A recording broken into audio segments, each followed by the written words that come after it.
Talking about me, it's my favorite subject, man. I could go on forever. Doesn't it?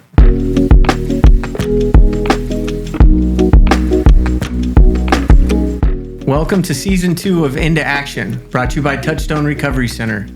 This is our first episode of Season 2, and it only took me an entire year to get our guest to agree to come on the show. Alan is our guest this week, Alan C. He has worked at Touchstone longer than any living human on the planet. I think he's been here 7 years, almost 8. Almost 7 years. Going on 7 years as a substance abuse counselor. I think he started out as an intern, I'm sure. Mm-hmm. And then just recently, this hot off the press, is the outpatient director. So Alan's a valued asset to the team. He's like a pillar, and you know we all lean on Alan for his experience and his guidance. So it's an honor to have you, man. How are you? I'm good. Thanks for having me. Yeah. I couldn't wait to be on. You did.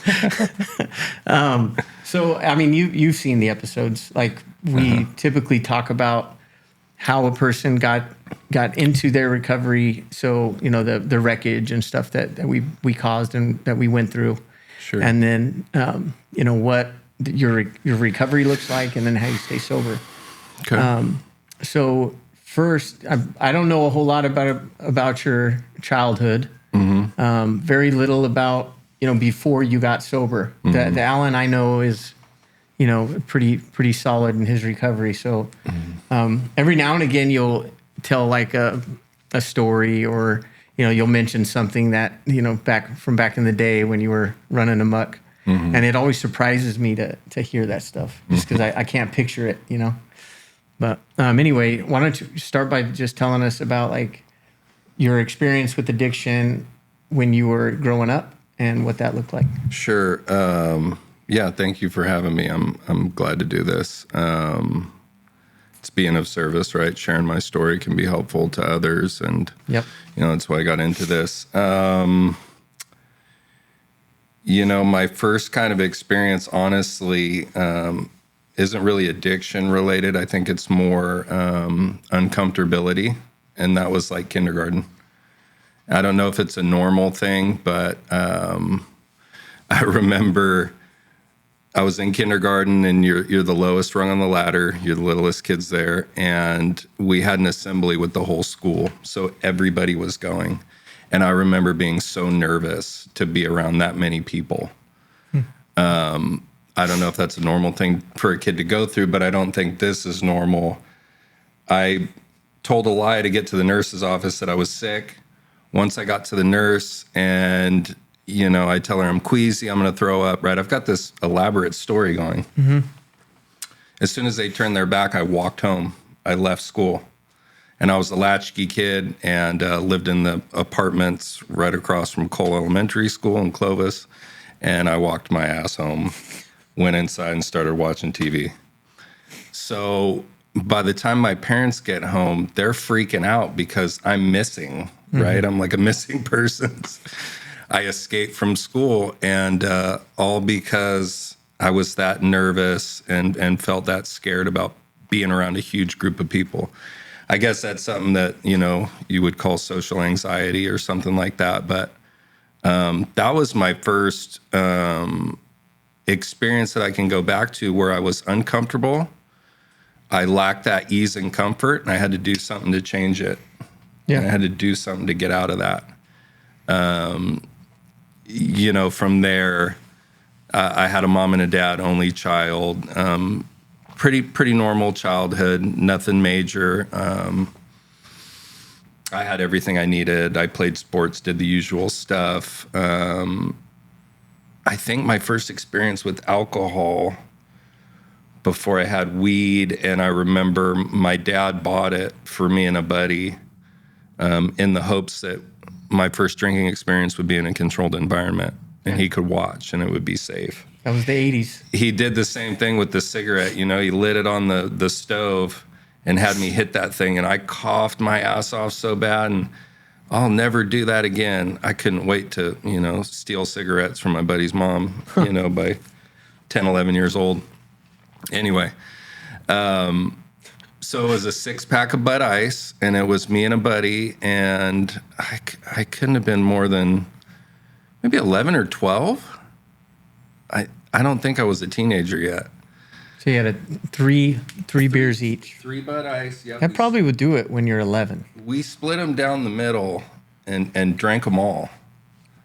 And it did the job, and I remember I really liked it. That's what I came away with, is I really liked that feeling. I don't know if that's... I know back then it was kind of common, right? Like a lot of parents did that kind of stuff. I had friends who had a similar experience. My parents didn't ever do that. Like they never bought me alcohol, but I guess my point is, back then that wasn't that uncommon. Nowadays, I just don't. I guess it does still happen. Sure. But people don't admit it. So aversion therapy is the idea, right? You have a bad experience, you get sick, you don't do it again. Yeah, for sure.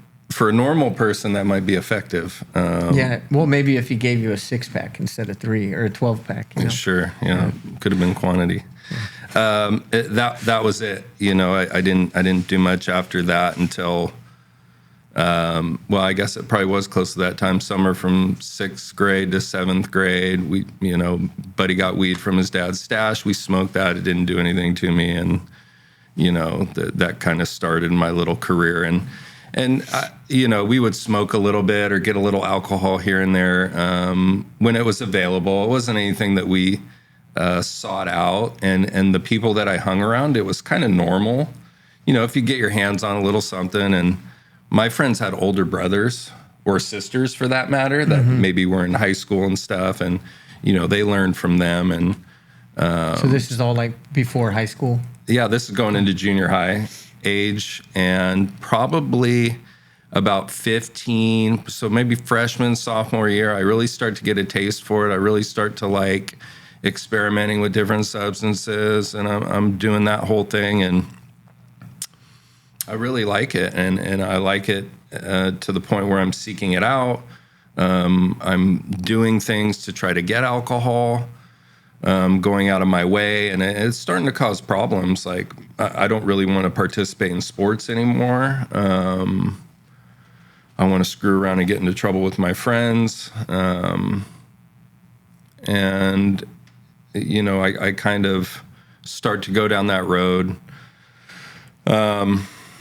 Is that like did you drink every weekend when you went out with your buddies? That was usually the plan, right? It's like, how are we going to steal alcohol? How are we going to find it? Who's got weed? That kind of stuff. Did the shoulder tap?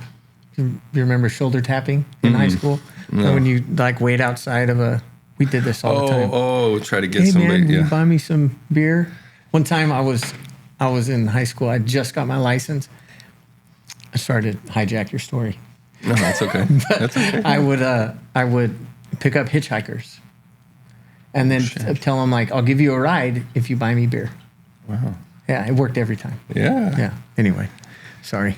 We would just steal it, to be honest with you. Yeah. We would just stick it down our pants. And, I didn't have the guts to do that. So, fast forward, I got through high school, and I was glad to be done with that and put it behind me. I was sick of school. I was sick of being told what to do. My son's 9 years old. He's already sick of being told what to do, which is funny. So all I knew is that I didn't want school anymore. I needed to take a break. I just wanted to get a job, put a little money in my pocket. But I had never had to work. I had friends that started getting part-time jobs at 15, 16. God, I wish I had, because I had no clue what a job entailed. I thought a job was going to be like high school, where I was just going to show up and skate and do this. Here's your money. Yeah, promptly lost like my first 3 jobs really quick. But I'll tell you what, I got a job. I was doing window coverings. A buddy of mine got me the job. And at 19, I was held back somewhere. So after I graduated, I was 19, and I got that job, and I had my car, and I had that freedom, and I was drinking every day after work. I was drinking like at least a 6-pack. And, at that time, that would get me drunk enough. It would get me a pretty good buzz. And it only took 3 or 4 months, and I had my first DUI at 19 years old. And that really just started kind of a slow, like, downward spiral. Yeah. For me, I caught another one at 22. Did you have to do any time for that? My first one was a catch and release. I was always speeding. I was always going way too fast, and that's why I got caught. At least that's what I told myself. The second one was really bad. I got into a really bad car wreck. I rearranged my face. I was hospitalized for a week. I accordioned my Blazer. It literally looked like a squeeze box. Dang. And all the windows blew out, and I'm in a hospital for a week. They had to do surgery and wire my jaw shut and all this fun stuff.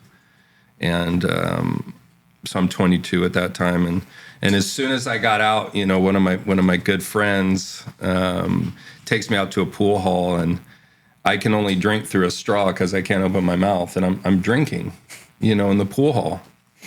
And he's a good friend, so he got a straw too for his beer, so I wouldn't feel. That's nice of him. Good friend. Yeah. The insanity of that, right? Like, I mean, I had a lot of time to lay in that hospital bed and reflect on my behavior and my actions, but I just.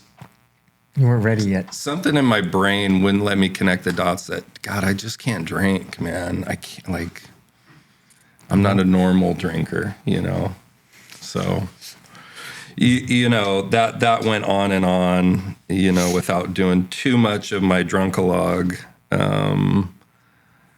I got into other substances, powdered goods and all that, blew all my money, loss of jobs, the years, some of the best years of your life from 20 to 30, I spent, building up a good prospect for my life and then tearing it down with some dumbass behavior, my addictions, my relationships, my family relationships. It was a roller coaster. And I would come to terms with, I need to stay off of the drugs. Drinking's okay. Yeah, we hear that a lot. Yeah, I think that's kind of the precursor to getting really ready to stop, is you start identifying things that you really can't do. And so how old were you when you first tried to stop using? Actually gave it a little bit of effort. I really didn't try until my first. No, that's not true. 30 years old. I was 30. I had friends growing up that had been addicted to heroin, and that was a big thing at the time. I graduated in '99. The epidemic was in full bloom with the Oxycontin, and everybody was doing it. Everybody was selling it. I didn't get into it till late, till 06, actually. I had people that I grew up with that were dead from overdoses, that were in prison, that were doing armed robberies, all this stuff. Friends of mine had been in rehab 3 or 4 times. I'd never even considered it. So that didn't happen till 30, about 30 years old. I had a burning bush, a dark night of the soul, whatever you call it, like come to Jesus moment, where kind of God taps you on the shoulder and is like, you're really off track here. Like, this is getting really bad. Yeah. I had my girlfriend at the time, who I did end up marrying. We were living together, her and I and our oldest, Corey, and I had been up for several days on party favors. And I remember that last day, I was just trying to drink myself to sleep because I hadn't slept in a few days. And I was drinking and drinking and drinking, and it wouldn't work. I couldn't shut down my mind. I couldn't quiet the voices in my head. And we had gotten to some argument. And I remember, it's midnight or something, and I'm walking in our little hallway of our house that we have, and I see her in the room sleeping with our son, and she's crying herself to sleep. And I'm like, God damn, what am I doing to these people? What am I doing to, it's just really a dark moment for me. And I remember going and laying down, and I've got this handle of rum, and I've drank most of it, and I can't make myself pass out. I've got to be bordering alcohol poisoning at this time. And I turn on PBS, public broadcasting, and there's this guy, and he's like a Tony Robbins, like a motivational speaker. And he, was a burn victim. Like most of his body was burned. He was like missing an arm. And this dude was just really happy. And he was trying to motivate people and talk about happiness. And I remember just hearing this voice in my head say, what the hell's your problem? Like, what are you so miserable about? And that was an experience to me. I remember it very vividly. I don't know how accurate it is, but that's what stuck with me. And I remember I stayed up that whole night, and I was just, after I heard that, what's your problem? I just remember the only answer I had is that I'm an alcoholic. I'm an alcoholic. And I called the hotline, 5:30 in the morning, looking for the nearest meeting. And I ended up at Sierra Fellowship, which is very close to my house, which was nice because I didn't have a car or anything, of course. And I was there for a 7:00 prayer and meditation meeting. That was your first one? That was my first one that I wanted to be at. Got it. Oh, the DUIs. I had to go to them sometimes. Get well soon cards from judges that I had to get signed off, but I could sit in the back with my headphones on and just get the card signed. I never listened or participated up until then. So long story short, I get to this meeting. I sit through it an hour. It's the St. Francis prayer for an hour. So better to, how do they say it? I can't remember St. Francis. Better to love than to be loved. It goes in verses like that, and they pause on it, and you're supposed to meditate. And I'm strung out. I'm coming out of my seat. Like, I can't believe that I sat through that meeting. Anyway, the meeting's over, and this guy comes, sees a newcomer sitting there, sits next to me. Hey, you need to talk? I was like, oh, yeah, I do. And we talked for a half hour. I basically did a fist step with this complete stranger. So a half hour after the meeting inside, then they closed the meeting. I went out back and talked to him for another hour probably, and he listened to me dump everything. This is what I've been doing. I'm a liar, cheat, thief, XYZ. Just went through all the shit I was up to. And he didn't say a word through the whole thing. And at the end, he goes, yeah, me too. That was it. Do you still know him? I don't. But I did actually reach out to him when I ended up coming back.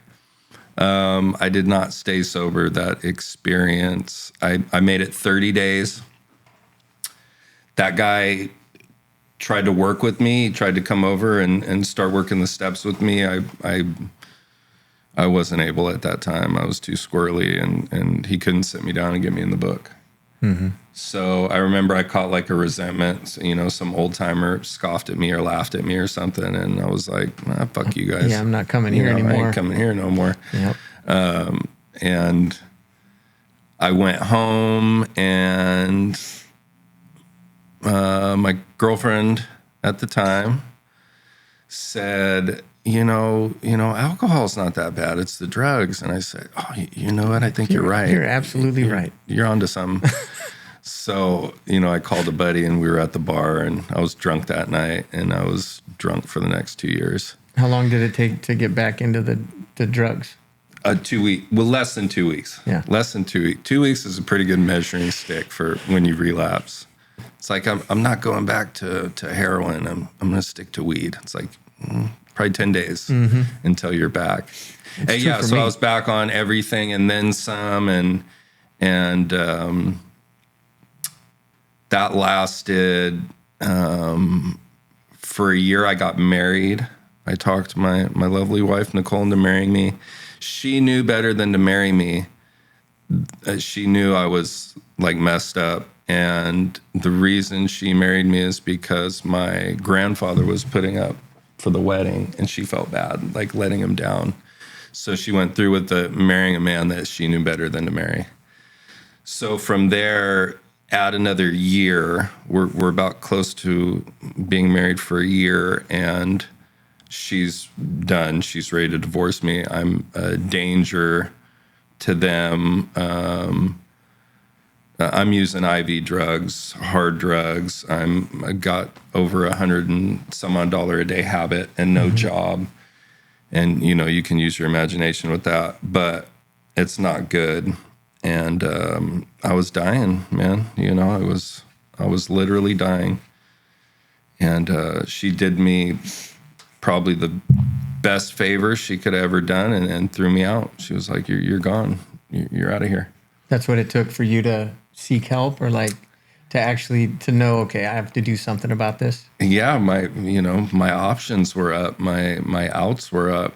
I had burned all those bridges, and she was the last one kind of hanging on, and yeah, that's what I needed, and we see that a lot with like the family members that love they love somebody to death. They like aren't willing to draw that line in the sand and say, that's it, no more. And you have to move out, or give me those car keys. You can't have that car anymore. I'm not paying your bills. It's really sad to me because as a dad, like I understand it. I get it, man. Like if one of my kids was in an addiction and like just they needed help, but they weren't asking for it and they didn't want it. And like, I just don't know if I'd be able to throw them out on the street, but I hope that I am. I hope that I am, because we see all the time, we see people come in and they still have that somebody bailing them out of everything, so they don't, a lot of times they're not ready yet, or right. they don't do anything to change their behavior until that person is fed up and they're cut off completely. I hope that I can do what your wife did if I have to for a loved one, Absolutely. Yeah. A friend of mine calls it Solano County, shit out of luck and no options. And that's where I had to be honest with you. If I had an option, I'd have used it. I'd have burned it up. I was good at manipulation and using people to get what I wanted,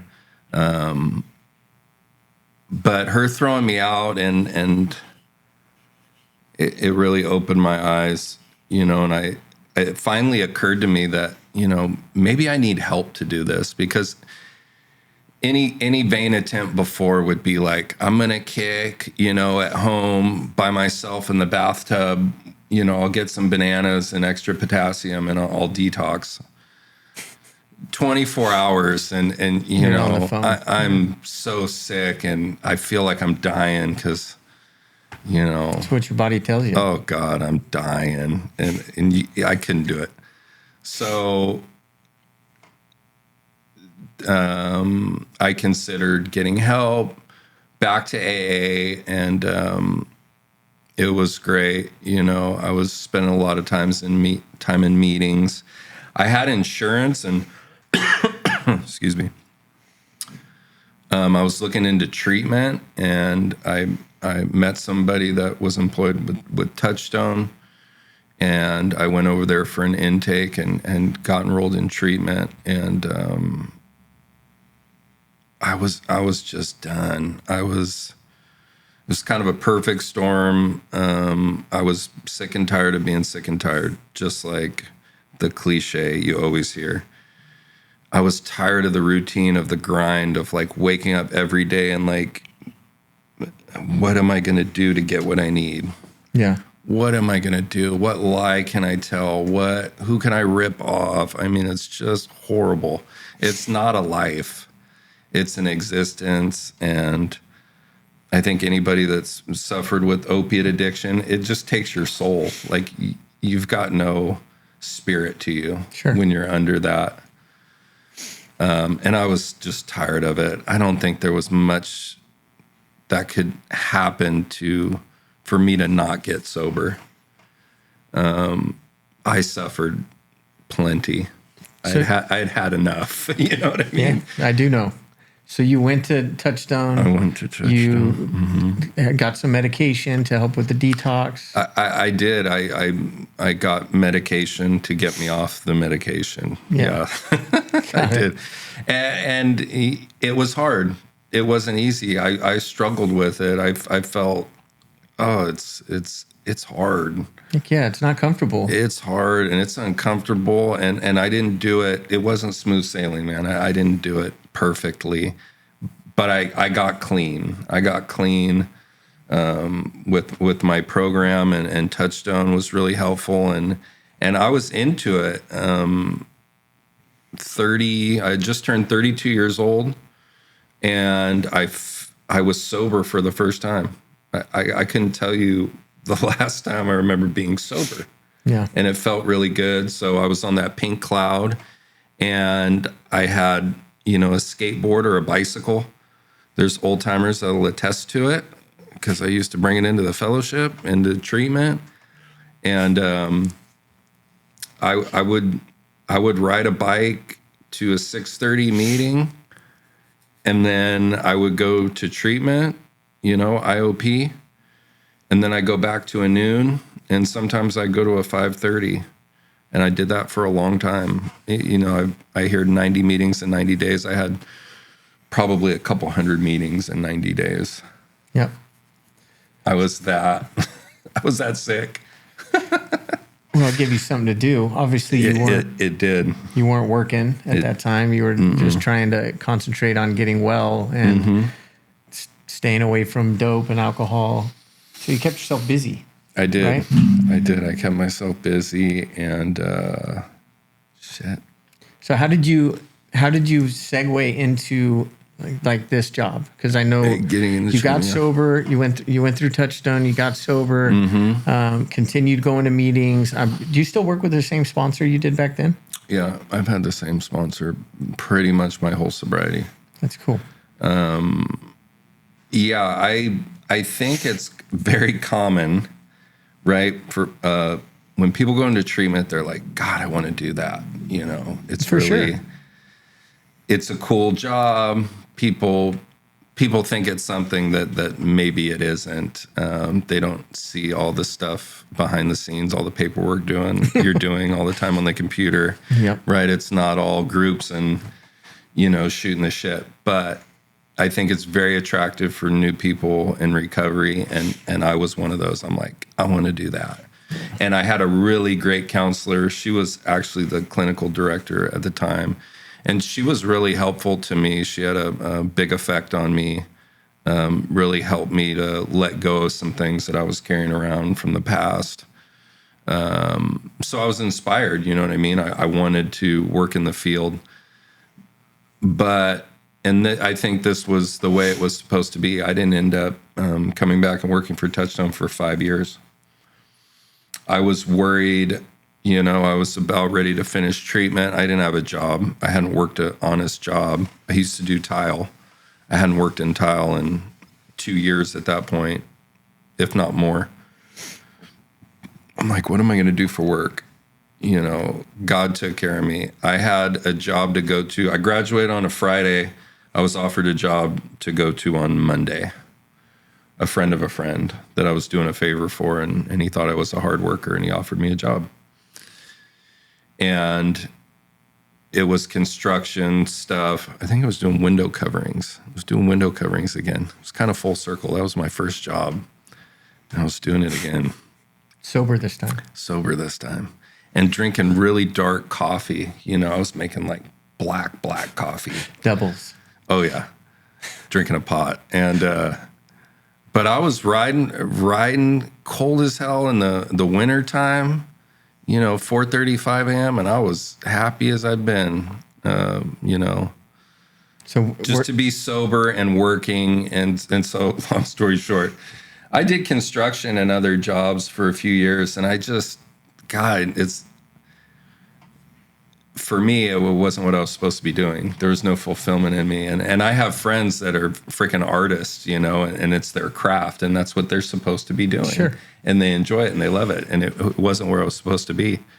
And I had an opportunity to go to the program at City College, and that's what I did. I went to the program and went to Touchstone, and when I got to my intern class, and they gave me a job. They're like, well, we need, why don't we pay you to be here? And I said, well, that sounds better. Yeah, it sounds a lot better Let's than do that. just interning. I think you have a good point. Like, we kind of know what job is right for us. Just whatever makes us feel fulfilled, right? Mm-hmm. I was in the produce business, and I was in the Marines, and all these things that I did before I got sober.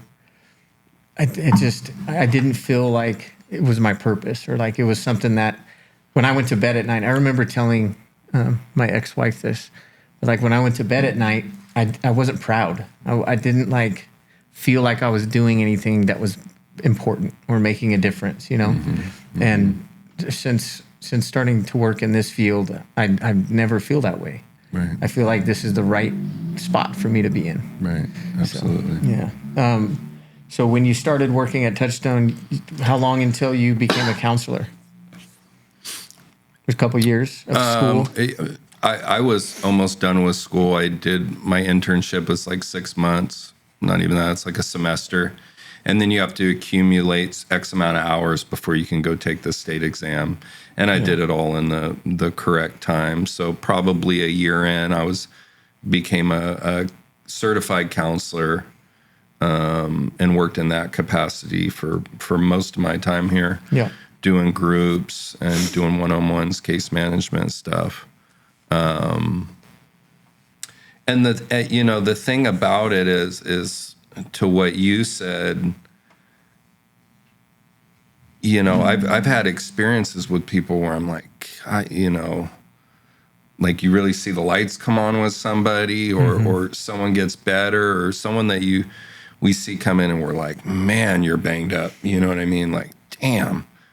And you see them stay sober and get their life back. And I don't know where else you get that kind of thing other than this field. I'm sure there's other ways that people see others recover. My wife's in the medical field, and she takes pride in that too, taking good care of people. And for sure. But for me, there's nothing better. And what I've kind of learned over the years is, everybody wants to be in the harvest business. Everybody wants to see the guys take the chips and the celebrate the years and stuff.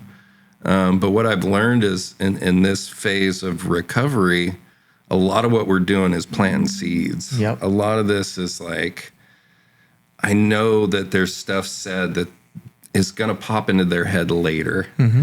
Like, this ain't their time. And that's okay. You know what I mean? Being sober for as long as I've been around, everybody's got their own journey, man. And it takes what it takes. Yeah. Not many people get it their first time through. There are a handful that do, right. In every group there's, a couple people that's it, they're done. Right. But the majority of us, and I say us because, I went to treatment multiple times. Sure. And jail and all that stuff. So right. The majority of us, you're absolutely right. Like, it's like, well, progress, not perfection. After time and experience and getting your butt kicked enough times happens, then you finally realize, oh shit, I need to implement some of this stuff into my life. Mm-hmm. Absolutely, yeah. So what do you do now to stay sober? So yeah, I'm pretty active in my AA program. I have the same sponsor. I sponsor several guys. It's a good lineage. He's pretty old school with the big book, line by line, sit down at the kitchen table and go through the work. And that's how I was taught. And it was very effective for me. It worked. So I don't really mess with it, I do the same thing with my guys, and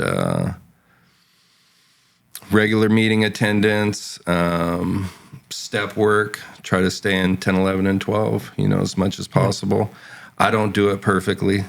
I don't think any of us do.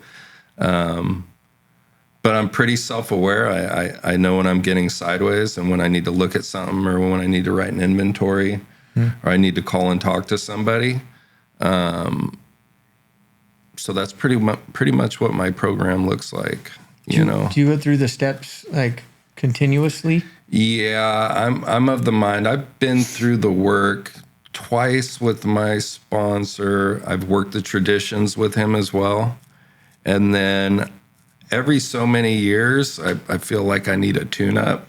It's probably more than a couple years. It's probably after a year or so I need a tune-up. But every few years, I'll kind of grab somebody, that maybe I want what they have or they seem like they got a good beat on things and, we'd take me through the work. Yeah. And I've had some more positive experiences than others with that, but it's been helpful. Every time I go through the work, I see it different. I'm different, so it looks different. Yeah. New things will come up. Things will come up that I missed. There's amends that I've wanted to do that I haven't been able to do, and that's something I have to live with. Explain what you mean, because I can relate to that. Like, I know there's a few amends. The ones that like are top of mind are the ones that I haven't been able to do yet for one reason or another. So, talk about that a little bit, because that struck a chord. Yeah, there were a couple that came up that I really felt the need to clean up my side of the street from when I was younger. And I reached out to the people, and they were kind of like, "Oh, it's all good. It's all good. That's done. That's in the past." And I'm like, "Look, I'd really like the opportunity." You know what I mean? Yeah, yeah. And they weren't interested, and that's fine. And I ended up sharing the amends with the gentleman that was taking me through the work at the time, as if I was speaking to the individual. To clean up your side of the street. Right, with the agreement that, if they did become willing, that I would do it with them as well. So, it was effective and it's worked really well. I don't really feel the need to change it. I've got a really great life today. That lovely woman that kicked me out on the street, we've been married, 12? I should know this. Yes, you should. 12 years. I hope she doesn't watch this. We've got 3 children, 18, 9, and 6. And we get to travel, and we get to take them to soccer practices and different sports. And, we're seemingly normal, or I'm seemingly normal. She's always been normal, but, you really wouldn't know what a degenerate, what a sick addict alcoholic, I hate to say was, because, it's always kind of with you, but it's under arrest, so to speak. It's, Yeah. And so it's cool. I get to suit up and show up. I get to be a part of life. I couldn't imagine it the way that I was going, overdoses and car accidents and doing such dangerous things, the fact that I'm alive. And this is what I try to tell people, like, when I hear them say outlandish shit that they did and they're still alive, I'm like, there's a reason you're alive. God, your higher power, whatever you want to believe in, has a purpose for you by the fact that you're still alive, because you should be dead. Yep. The first time I got high on opiates, I stopped breathing in my sleep. It's a miracle that I woke up. I don't know how long I had stopped, and it's like, so I'm happy to try to give it away, and what was told to me is what I tell guys is like, if we do this work and you get free of this stuff and you get to live your life sober, I just ask that you show somebody else how to do it, how to get free. Yeah. And, sitting in meetings and my grand sponsor, and there's like 4 or 5 generations of guys that sponsor each other and work with others. And it's just really a miracle, man. And from where I've come from, where the situations I put myself in, it's pretty astounding that I get to be helpful and useful to some people that when I come home, the dogs and the family are happy to see me. Not like, oh shit, what's coming through the door? I remember those days. It still like feels really good to pay my bills every month. Yeah. And like, not have to worry about like my electricity getting shut off or my car getting repossessed. Repoed, yeah. Yeah. I mean, that was normal back then. Yeah. That was like the normal life that I was living. I was used to it. It was like constant stress and just worrying about, the consequences that I had brought onto myself. And it's still a trip to me, like on the 1st of every month when I get to pay my bills. Right. It's still. I used to be in such fear of the mailman. I was like, what's coming today, man? Yep. Well, thanks for being on, man. Congratulations on your continued success. And, I appreciate it. Yeah, we're glad to have you here. I'm glad to be here. Thanks. Thanks, buddy.